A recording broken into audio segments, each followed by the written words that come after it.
You're listening to Housekeepers Chat by the United States Department of Agriculture from 1928. Disclaimer. This is read from a historic, archived document. Do not assume content reflects current scientific knowledge, policies, or practices. This broadcast was aired on Friday, the 10th of February of 1928. Subject: Betty Lou plans her first meal.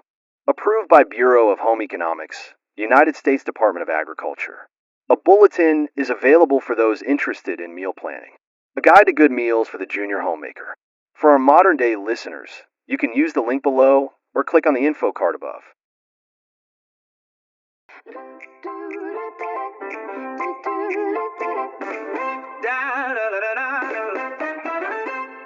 Welcome to the Homemaker Show, where useful tips and recipes flow from Aunt Sammy with love so true, and the Department of Agriculture too. Gather round and take a seat. We've got everything you need to eat. Practical info for your home. Recipes to keep you strong. For your family, day and night. We'll guide you right with all our might.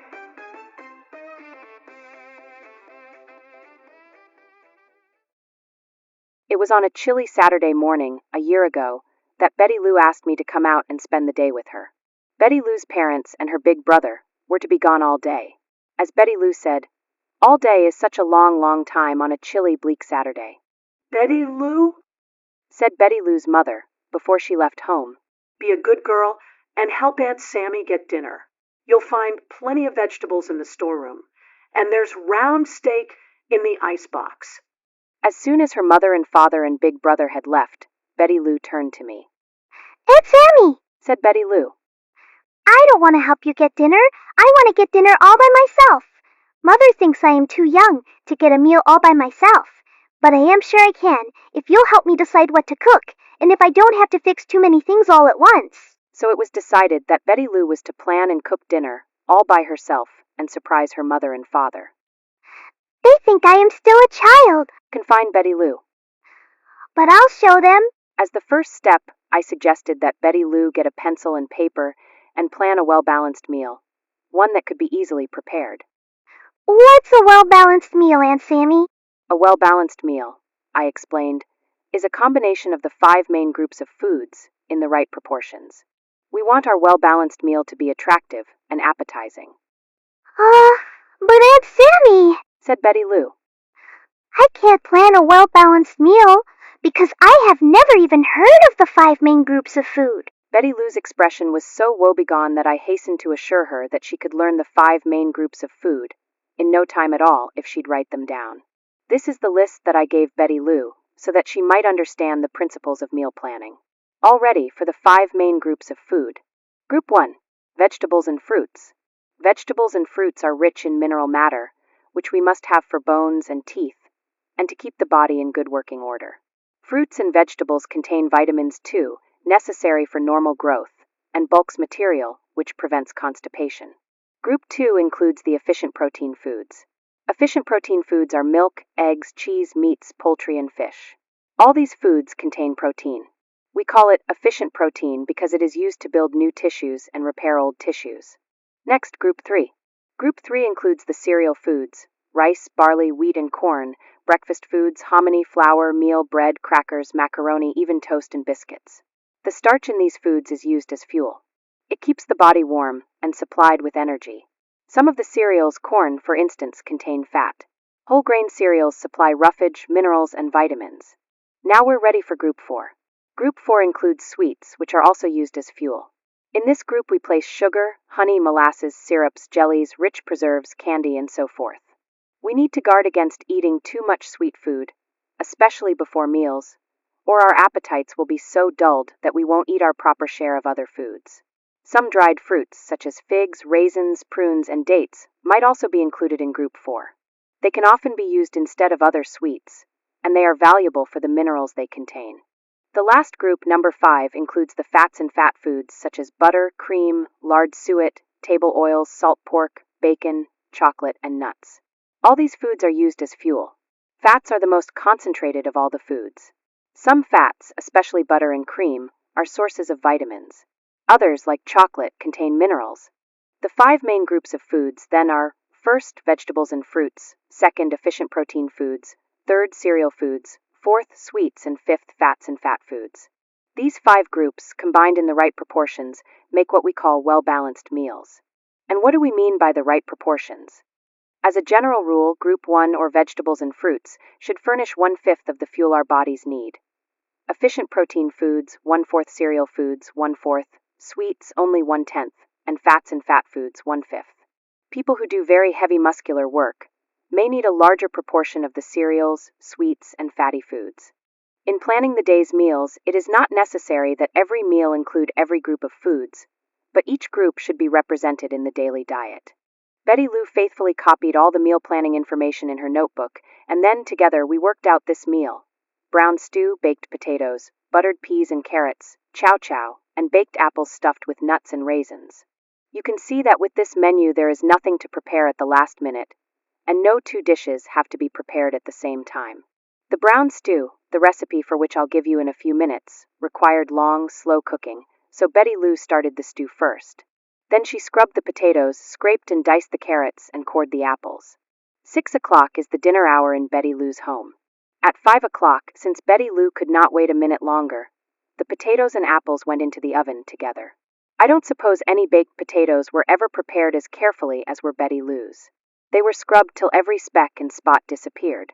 Then they were wiped dry and placed on a medium rack in a fairly hot oven. We tested them occasionally, loosening the skin with the tips of our fingers so the potatoes would cook through. When they were done, Betty Lou made a cross-shaped slit in each potato with a knife. Then, with a towel over her hand, she forced a little of the potato up through the slit so the steam could escape. Just before the potatoes were served, they were sprinkled lightly with paprika, and a dot of butter was placed in the center of each. The apples were placed in a baking dish. Then the holes were filled with sugar, butter, raisins, a few drops of lemon juice, and a few chopped nuts. Just enough water was added to keep the apples from sticking. Then the baking dish was covered so that the steam might help do the cooking. The apples were done before the potatoes were, and had a chance to cool somewhat before they were served. What else did we serve? Buttered peas and carrots. Easy as ABC, Was Betty Lou's comment about this dish. The carrots were scraped, cut into very small pieces, and cooked until tender, about 20 minutes. Then they were drained, combined with canned peas, and cooked 5 minutes longer. I shall give you the recipe for brown stew of beef, which Betty Lou followed. 6 ingredients for brown stew of beef: 1½ pounds round steak, 1 teaspoon salt, 3 cups water, 2 tablespoons chopped parsley, 1 to 2 teaspoons grated onion, flour. I'll repeat the 6 ingredients for brown stew of beef: 1½ pounds round steak, 1 teaspoon salt, 3 cups water, 2 tablespoons chopped parsley, 1 to 2 teaspoons grated onion, flour. Select a good piece of round steak, wipe and cut it into small, uniform pieces. Roll in flour and sear in an iron skillet in some of the fat from the steak. Then place it in a covered saucepan, add the water, and simmer until tender. Add the onion and salt. Measure the liquid. To each cup, allow 3 tablespoons of flour for browning.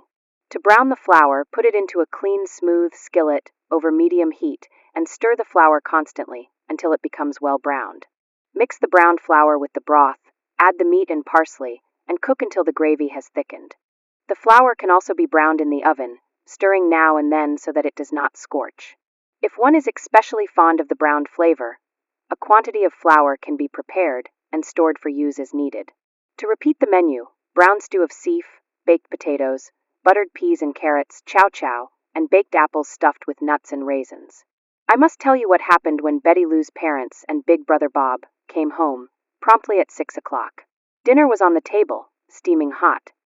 Gee, dinner smells good, Said Betty Lou's father as he pulled off his boots. I hope my little girl did her share of the work, set the table, and put the chairs up. Said Betty Lou's mother critically. Let's eat. Said Bob. When Betty Lou grows up, perhaps she can cook a meal as good as this. How about it, Betty? Well, everybody looked at Betty Lou, and what do you think? The child had all she could do to keep the tears back. We had to tell our secret then, and I was proud of the way Betty Lou's family rallied around and praised the little girl for her very first dinner. Betty Lou is almost 13 now, and she has planned and cooked more meals during the past year than she can keep track of. Sometime next week, if she doesn't object, I'll give you another of Betty Lou's dinners. From the kitchen to the floor, we'll help you handle every chore, with a smile, and helping hand, making life both sweet and grand. Gather round and take a seat. We've got everything you need to eat. Practical info for your home. Recipes to keep you strong. For your family, day and night. We'll guide you right with all our might.